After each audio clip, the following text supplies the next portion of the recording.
Ya, terima kasih pemirsa, masih bersama saya Irma Mufita di sini masih dalam bincang-bincang dan kita masih membahas mengenai neurologi.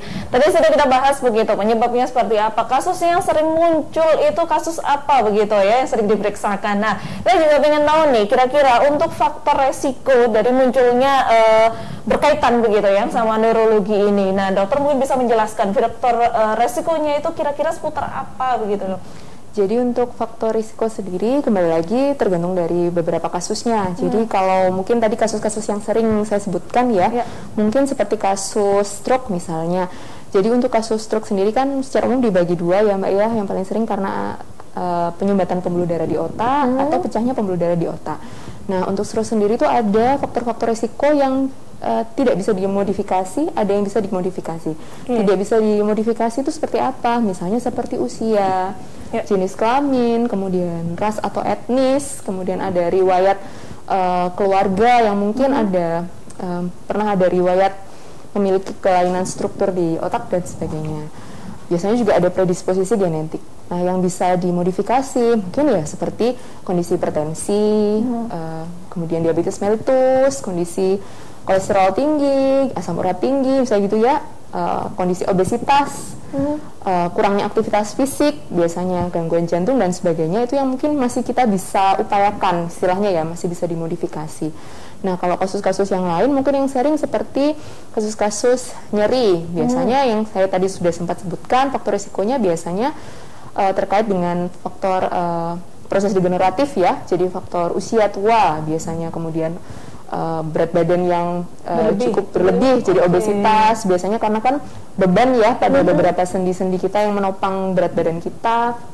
Kemudian mungkin ada riwayat trauma, postur yang kurang baik seperti itu biasanya memang meningkatkan risiko terjadinya gangguan-gangguan yang pada saraf tepi bisa menyebabkan timbulnya rasa nyeri seperti itu. Oke, jadi memang kalau mengenai postur begitu ya, biasanya kan karena menopang begitu, berarti tidak hanya serta-merta itu dari sendi begitu ya, bisa jadi sarafnya juga kena begitu bisa, ya dok ya? Bisa juga. Oke, jadi ilmu baru ini begitu ya, karena biasanya kan kalau orang sudah terkena nyeri di kaki begitu ya, biasanya langsung, oh mungkin ini kurang vitamin D atau kurang sendi, biasanya minum-minum obat yang berkaitan dengan sendi begitu ya.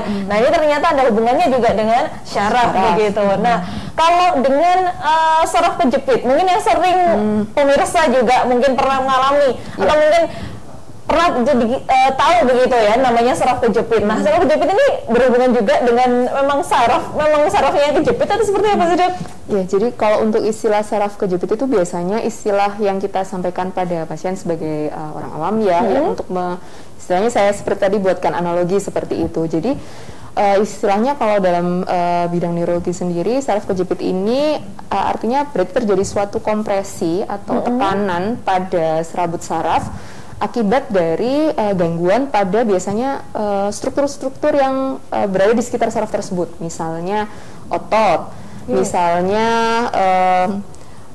sendi juga bisa, atau mungkin tulang. Mungkin saya berikan contoh misalnya pasien datang dengan keluhan nyeri punggung bawah yang kemudian dirasakan ada keluhan nyeri ini menjalar sampai ke ujung kaki, ke jari-jari kaki gitu ya. Biasanya kita sering menggunakan istilah saraf kejepit ini gitu. Biasanya memang paling sering terjadi ada suatu penekanan pada radik saraf atau saraf tepi di bagian punggung yang biasanya akibat penekanan karena bantalan tulang di tulang belakang yang kita biasanya sebut sebagai diskus ya, diskus intervertebralis ini mengalami suatu penonjolan gitu. Nah penonjolan ini yang saya hubungkan tadi dengan beberapa faktor risiko, mungkin karena usia tua, karena proses degeneratif, karena postur yang kurang baik, karena mungkin bisa jadi ada riwayat trauma, bisa juga karena ada suatu tekanan yang mungkin diakibatkan oleh faktor-faktor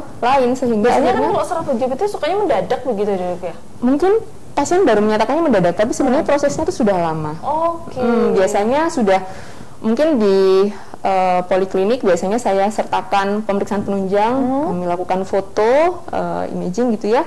Biasanya memang prosesnya sudah terjadi, tidak mungkin dalam sekejap terjadi begitu saja. Jadi biasanya sudah ada proses yang mungkin saat terjadinya proses itu keluhan nyeri mungkin sudah muncul, tapi biasanya pasien cenderung mengabaikan, dianggapnya nyeri biasa, mungkin capek, mungkin salah posisi tidur, kemudian ada mungkin seperti itu Mbak Irma. Jadi biasanya memang datang ketika keluhannya ini sudah menetap dan disampaikan oleh pasien seolah-olah keluhan ini sudah mohon maaf terjadinya mendadak, baru terjadi mungkin baru beberapa hari yang lalu dok, misalnya gitu. Padahal sebenarnya kalau kita buktikan dengan pemeriksaan penunjang untuk mengevaluasi struktur anatomisnya, mungkin di tulangnya sudah muncul tanda-tanda seperti spur formation atau osteofit ya istilahnya.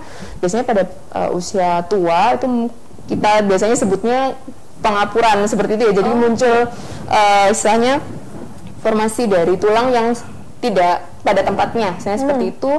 Atau mungkin ada kondisi-kondisi yaitu tadi penekanan akibat penonjolan dari diskus intervertebralis akibat beberapa faktor risiko yang tadi saya sebutkan. Oke, jadi untuk saraf kejepit ini memang benar-benar ada begitu ya istilahnya, dari istilahnya kira-kira ya. Jadi tidak hanya buat pemirsa ataupun masyarakat, biasanya kan kalau sudah saraf kejepit biasanya pijat lah gitu ya. Ternyata ini ada hal-hal yang perlu diwaspadai karena itu bisa jadi penyakit penunjangnya ada begitu, kemudian faktor-faktor yang lain bisa muncul begitu pemirsa. Nah kemudian kalau sudah saraf kejepit, saya pernah tahu begitu dok, memang katanya begitu ya, menurut orang tuanya memang terkena saraf kejepit, kemudian dibiarkan dan lama-lama dia menjadi lumpuh. Apa bisa sampai seperti itu? Ya, kalau misalnya memang kita evaluasi dari pemeriksaan sarafnya ya, memang awalnya mungkin dikeluhkan rasa nyeri. Kalau nyeri kan kaitannya dengan gangguan sensorik. Nah, kalau dibiarkan, memang kelamaan bisa jadi melibatkan sistem motorik juga, yang tadi bisa menyebabkan kelumpuhan. Karena itu biasanya di sana sudah terjadi proses inflamasi atau peradangan yang hebat. Karena istilahnya kalau sudah ada jepitan saraf, maka yang harus kita lakukan memang ya membebaskan jepitan ini, baik dengan mengurangi peradangannya atau mungkin mengevaluasi struktur lain yang menyebabkan jepitan tersebut. Gitu. Oke, jadi memang ada banyak hal sih saya rasa ya, gitu yang berkaitan sama saraf ini yang nggak bisa diabaikan begitu aja. Apalagi cukup dengan mengkonsumsi obat pereda nyeri misalkan. Nah itu ternyata ada langkah-langkah yang memang harus dilaksanakan begitu pemirsa ya.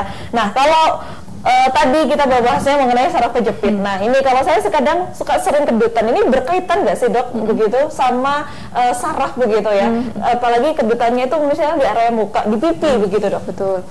Jadi kalau kedutan itu memang biasanya dikeluhkan oleh pasien, paling sering memang di area wajah ya.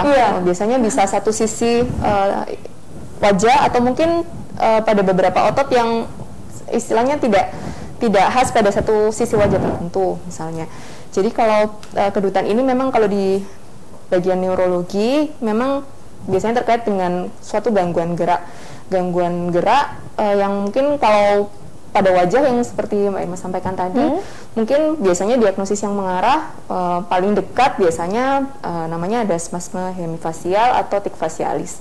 Dua-duanya ini memang melibatkan sistem saraf, hubungannya dengan gangguan gerak pada saraf itu sendiri. Nah, untuk memastikan biasanya kita memang harus mengevaluasi karena kebetulan dua hal ini berbeda. Jadi biasanya kita harus pastikan dulu mana otot yang terkena dari keluhan kedutan tersebut. Kalau misalnya memang mengenai otot-otot yang dipersarafi oleh saraf facialis atau saraf ketujuh, mungkin spasme hemifasial biasanya lebih kita kaitkan dengan gangguan tersebut. Atau misalnya misalnya seperti kedutan pada beberapa area wajah yang sifatnya tidak ritmis, biasanya hubungannya kaitannya dengan kondisi stres psikologis dan rasanya bisa ditahan ya. Jadi pasien itu bisa merasakan kira-kira kapan akan muncul dan bisa menahan keluhan tersebut.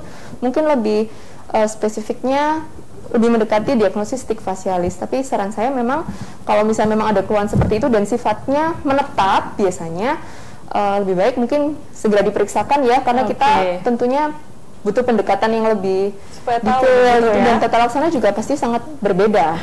Jadi supaya tahu begitu. Jadi kalau saya kedutan lagi begitu, nanti langsung konsultasi begitu ya. Apalagi sama Dr. Lovita. Bolehlah kita langsung ke RSUD Kota Malang pemirsa. Pemirsa, masih ada 2 segmen lagi tentunya bersama dengan Dr. Lovita di sini. Tetap di Bincang-Bincang.